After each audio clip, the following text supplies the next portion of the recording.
Beautiful game. At eto na, 2-3 ang score natin ngayon. HappyFeet has a 1-kill lead dito sa side ng EVOS, pero kahit pa paano naman, ayun, si Rubik may binili siya, may napunta sa kanya na hindi natin naintindihan kung ano napunta sa kanya, pero nandun yan. And eto, the skewer from Yaj. Logic dito will try to go for this. There is the stun. Yaj following down. Not needed Hands up anymore. Logic, and 3-3 na ang score natin agad. Now we are we're tied in terms of scoreline, but in terms of net worth lamang naman dito ang ating tropang si Illogic on his Phantom Assassin, who essentially got a free lane dahil kanina kung ngayon na kayo nakapag-tune in, mag-isa siya against the Tusk, which is support lang naman, at nasa-zone out nila agad do. So essentially, free farm dito ang Phantom Assassin. At ngayon, natako siya ni Sakir. Ayun, naku po, dumaan sa March sila dito. Ayun na kasi parang medyo, tuhoy. may Vladimir's na dito si So, kailangan natin i-assess muna kung anong talagang nangyari dito. 3-3 ang score natin. Let's check the KDA. Nako po. Ayun, si Snappy nag-invite. Si Snappy TV. Ayan. So, offline muna tayo. Ayan. Nako. So, 3-3. Yeah. Yun yung nangyari dito kasi kanina, yung Magnus dito ng HappyFeet, hindi na nila nilagay sa lane. Nirekta na nila dito sa jungle. Tapos, ang ginagawa niya is every time that he can, nagbibigay siya ng empower dito sa Tinker para makapag-farm. Kasi TK lang naman yung katapat niyan eh. TK to the Siderean Crush, tapos may slow pa sila dito. Sabihin mo mga pag-skewer ka, nakita niyo naman kanina na kayang-kayang habulin talaga dito ng isang PA with the Stifling Dagger slow. Sa rotation at ito, from Ben Tinker going in, pero ayun, Avil. Medyo naipit siya doon. Avil, uy, naku po, ang EVOS, Nvidia na. Oo naman. Moving up into the world. Lake Daggers now up on this axe. Pretty decent timing at mapapapos dito ang ating both teams. Let's go for a quick item check since hindi natin nasundan. At mapapatoilet daw si Vlaiku, si Aurel Vlaiku, si Gyrocopter. Anyway, yun na nga. May Midas na naman dito si Rams. Not too bad for him. And of course, Vladimir's now up for PA. So, with the Blink Dagger at Blink Dagger up now on Axe and Vladimir's up for this Phantom Assassin, EVOS pwede na silang lumaban ngayon. They have the tools that they need. But HappyFeet naman ang kanilang kagandahan dito is meron silang Boots of Travel for Ben, which means na kahit saan pumunta ang EVOS makakapag-respo siya. And then you have the Edge on his Magnus na meron na available na reverse polarity if ever. Actually, he's keeping it. Pero I assume na isang level lang dito, makakuha na rin siya. Pero totoo ba to? Mas mataas yung level ni RR dito kaysa kay Jesse Bash. Si Jesse Bash bang 5th nila dito? Or mas naging successful lang talaga sila in laning? Probably. Lipat nga natin sa KDA muna. Tignan lang namin kung ano nangyari. 2 kills going to the side of Rubik. Witch Doctor has 1 kill, so ganun pala nangyari doon, and they go for the Sod.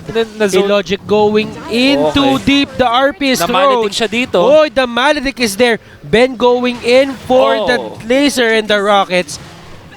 Si Ben ang medyo Illogic doon being very aggressive, overextending, and they will get that deny on the tier 1 bottom tower. So that is a win.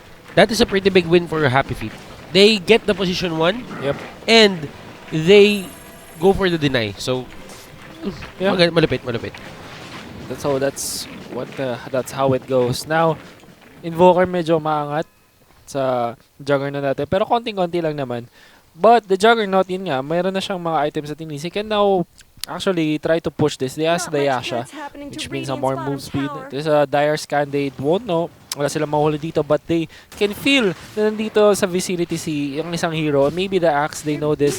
And this Witch Doctor will not spot because of the nighttime vision. Then naglagay na lang siya ng ward dito. Pero Avil, medyo hindi nila nakikita dito. Jules, spot out Avil. Omni slash by Jules. The rocket is there. Paralyzing Cask, and the Blade Fury will secure the kill. Napaka... tingnan mo naman, kahit sabihin mo kasing pwede lumaban ng EVOS dito, yung Empower alone is enough to sustain Jules or give a damage to Jules na kahit mag-yasha lang siya dito. So, ibig sabihin, pwede rin lumaban ng HappyFeet agad-agad. Definitely. Saan yung task ko na lumulutang? Wala naman task ko na lumulutang. Frozen Siege. Pero eto, Jesse Bash trying to go for that last hit. Jesse Bash will get it. Pero ang sagot dito ng EVOS is they will rotate dito sa mid lane at Yaj dito, nakapablink dagger, illogic, getting pushed out of there. Ito yung lakas ng ano dito, ng HappyFeet dito. There's a stolen healing ward dito for side of EVOS. So they might look for another re-engagement. Even at level, at this tier 1 siege na ginagawa ng EVOS, usually binibigay na lang yan eh. Pero with Ben dito, getting an early BOT and the Soul Ring, they can use the march. They can spam the march para mapigilan lang ang push na ginagawa dito ng EVOS Gaming. Yeah. Maganda. And mukhang malapit na sa kanyang banda style itong tropa nating si Juggernaut, si parang Jules of course. But still, nangunguna pa rin. Pero naisahan nila dito, Avil, yun naman yung problema ni ano. Yun naman yung problema dito ni Ben. Kasi with that blink dagger out for Avil, kayang-kaya na talaga siya pasukin dito. Hindi na magiging problema yung panghuli sa kanya. Kailangan lang nila, ang problema na lang nila nag-iisa, kailangan lang nila alamin kung ano yung pinpoint location ng Tinker. Yun na lang naman eh. Now Deso is the next target for this illogic Phantom Assassin. Can pierce through, lalo na dito kay Tinker. Although, syempre, kailangan niya maging scared because of the missed chance. RR though, up against 2. Maledic will land on pero this Yaj dito mga kaibigan, that RP, he will use it. Pero yun ang nangyari. And Rubik actually stealing the RP. Medyo kailangan nila mag-ingat dito. And they will back down because of that. Magbabak na lang sila. Kasi alam nila yan eh. Alam nila na RP yung nabigay ni Yaj dito. And Yaj, medyo ano yun Medyo wami si Yaj doon Kasi kung tutusin mo, hindi na nga maganda yung pasok niya. Wala na siya skewer and binato niya na yung RP niya just to secure the kill on that axe. Tapos nabigay niya pa yung RP. Well, I guess they get the kill on the axe, which is a high-priced kill din dito for them. So I guess they're happy with that. And anyway, Rubik naman, hindi naman siya makaka-closing pa dito. Wala pa siyang blink dagger or anything like that. Although Vlaiko here with the Invis rune, gonna look for a kill. He might find Jules here na nag-jungle and so medyo mababawasan boy, pero lakas talaga ng empower on this Juggernaut. Nakita niyo naman. And he will use the Blade Fury to matama na kasi ang magical damage dito sa mga ancient creeps. And habang ginagawa niya yun is nagagamit niya pa yung empower to do physical attacks. Ay yung Blade Fury, nasa loob ng Blade Fury, pwede siya mag-basic attack para magamit yung buff na empower. So napakagandang napakagandang draft dito for the side of HappyFeet. Well, Yaj, maantay na lang nila yung RP muna ni Yaj dito. They will not try to fight. Well, Tinker is up with a dagger. So, medyo mahirap na talaga ulihin si Tinker dito. Well, they have the, EVOS has the capability to do that. Pero kailangan nga nila alamin kung ano yung pinpoint location.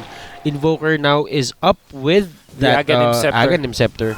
And even PA has the Desolator. So, medyo talagang may items in both teams. Manta style. Ngayon, nakuha na din ni Jules. So, I think that going to expect EVOS is just looking for their blade timing. Blade mail timing dito on their... pero Omnislash agad dito kay Avil. Will he die here? Yes. And napakagandang gamit dun ng call. He uses it to negate damage, get bonus armor, and negate yung damage na magagaling kay Jules. Hindi sapat yung Omnislash si Jules doon to take down this axe. He doesn't have the empower. Nasa kanya ba yung power nung moment na yun?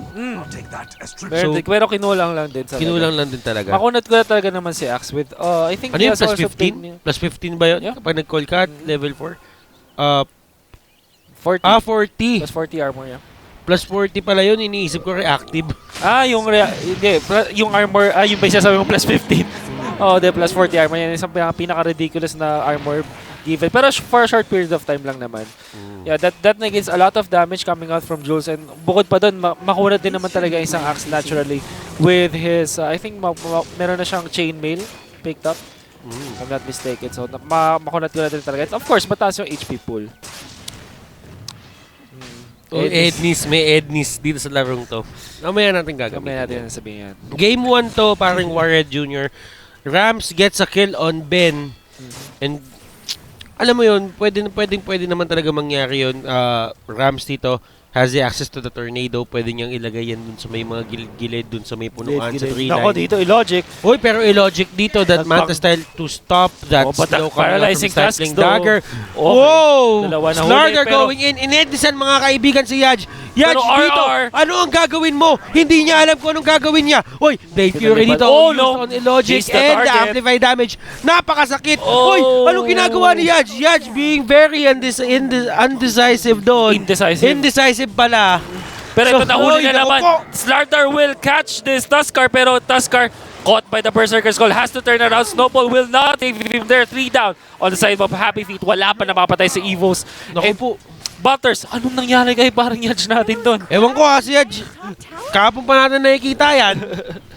Tingin ko hindi na siguro komportable si Yaj sa Magnus. I guess. Medyo running man challenge.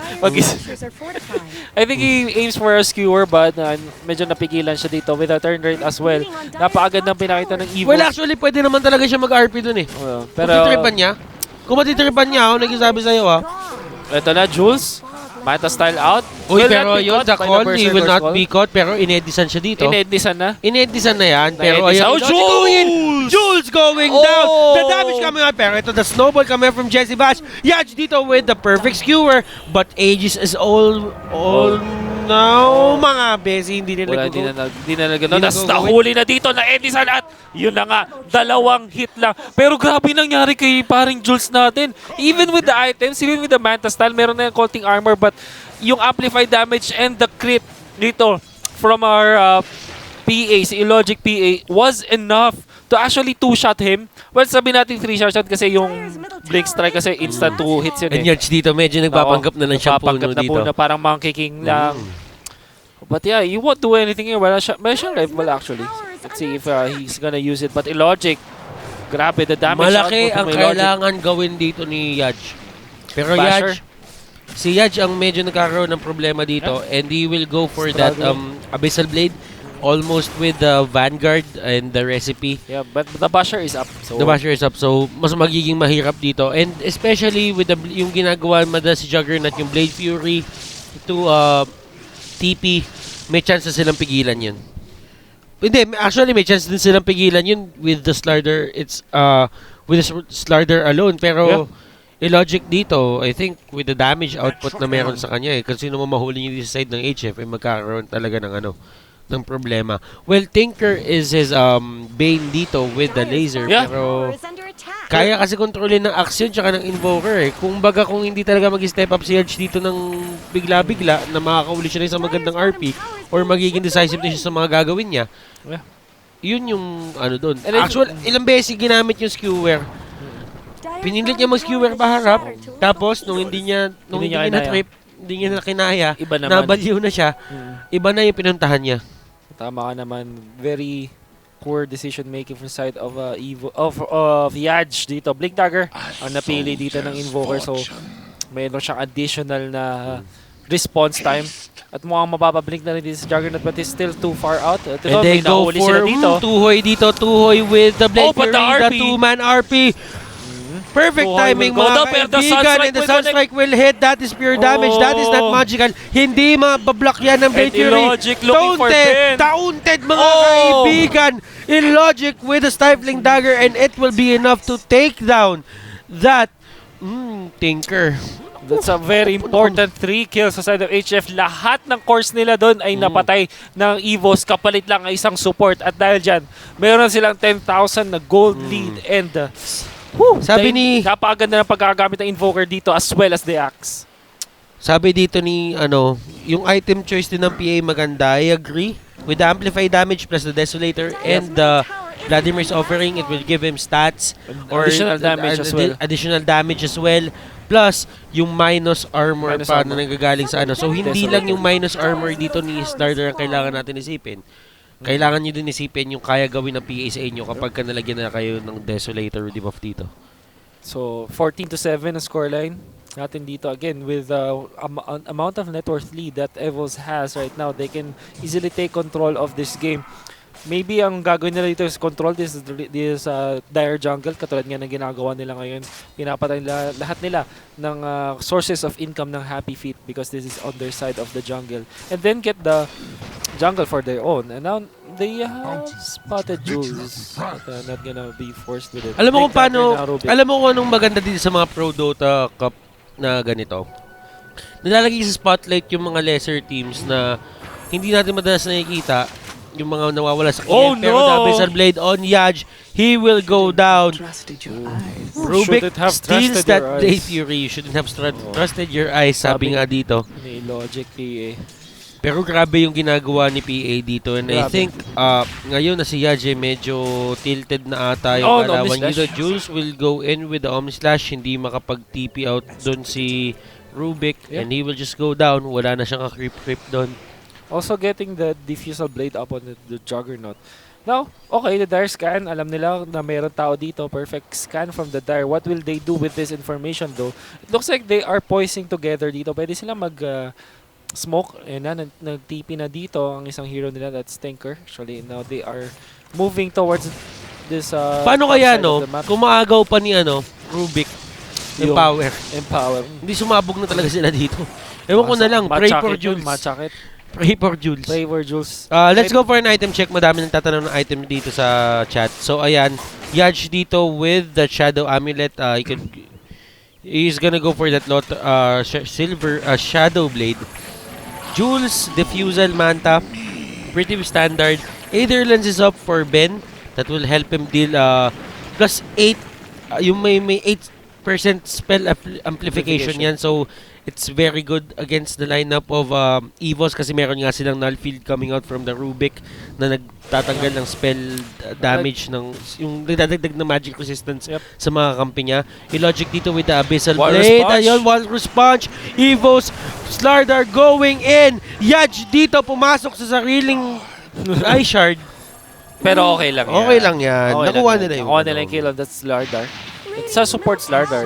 So, not too concerned. Almost So, 15,000 na team net worth. 15,000 na net worth dito at ang XP naman is almost 22. Yep. Magnus is up with that Shadow Blade. Roshan response in 2 minutes and let's tuloy natin yung naudlot nating item check. Yun na lang siguro yung pinakamaganda magagawa Almost natin close to dito. the Black King bar. Rams dito with that Yule so we can actually use it to catch out that Tinker Yule strike combo na nanggaling sa mga dating mga player pa ng Dota 2. So, ito i-logic dito almost with this BKB and I think that will be very good against the Tinker. Yeah. Na hindi niya na kailangan mag-isip na mag-miss siya. Vlaiku with the Yule Scepter so maganda ding panghuli yan sa Tinker. Yeah. Kumbaga talagang ang pinaka-game plan nila ulihin na lang si Ben kasi wala din naman nagagawa sa kanila si Jules eh. Okay, Ref Ball onto one. Phantom Assassin will be caught. Jules is here. The Omnislash is there but not enough damage. A lot of mischance din dito pero nakatama na siya ng And the laser. logic dito. And he still Oy, is naku! alive! The call on the Veil! call! Mga kaibigan, Oh! the call of the wild! 1 But, minute until Roshan grabe. responds. Jules Dalawa with his na patumpa dagger. nila dito. BKB is up. At for that nahuli PA. na Yule Scepter si Yaj and the Sunstrike as well. He will go down. Tatlo ang napatumba ng EVOS. Isa lang ang namatay sa kanila. But that's still the PA. Ben will get that kill. A lot of bounty rin ang nakuha niya. But still, they lost a lot in that fight. 18-10 na ang scoreline. BKB is now up on that PA and Roshan is up. So pwede na nila itong gawin. Kunin para sa next objective nila. Wow. So yun, BKB is now up 30 seconds na lang sa Roshan. 18-10 ang score natin ngayon. 28 minutes into the game.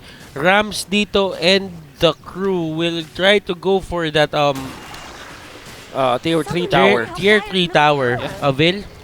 Ayoko na uminom ng ganito kapag nangingilo yung ngipin ko. Ano ba yan, Barry Battles? Try mo, ice ball. Ay, pare naman, tinitignan ko pa lang, parang masama na sa bosses natin yan Papagalitan ka ni Andrew Tran yan. You're not protecting your voice. Alam mo, paminsan masarap din magkasala. Tandaan mo. Tama naman yan. But anyway, Roshan is now up and the EVOS knows this. Can look to get this Roshan. And grabe yung net worth lead dito ni Phantom Assassin at ni Invoker as compared to 13,000 only dito sa Juggernaut. So, parang isang buong tier 3 Uy, grabe naman yung damage. Naman, sir. 1-6. Taking chunks Grabe. of health completely away dito kay Roshan. Illogic. Grabe, naawa Kita ako niyo naman, naawa ko kay Roshan. Grabe. First time ko naawa kay Roshan, mga kaibigan. Pambira naman. Alam mo ginawa? In-ed ni San. In-ed ni San. Nung na-ed ni San, Ni Normal. ni Normal Links. Normal links dito. Blocking, Like, Jesse Bash blocking him out with the eye shards. Yeah. Pero, Gem. hindi naman nila kaya gawin. Napagem na dito ang ating tropang Rubik. This will prevent the initiations coming out from HappyFeet, especially With the Shadow Blade.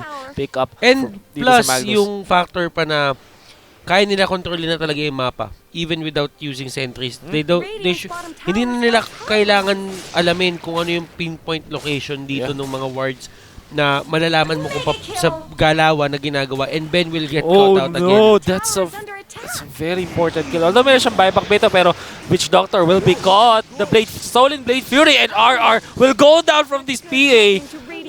With only the stifling dagger. Only wala pang crit yun. Wala pang crit yun.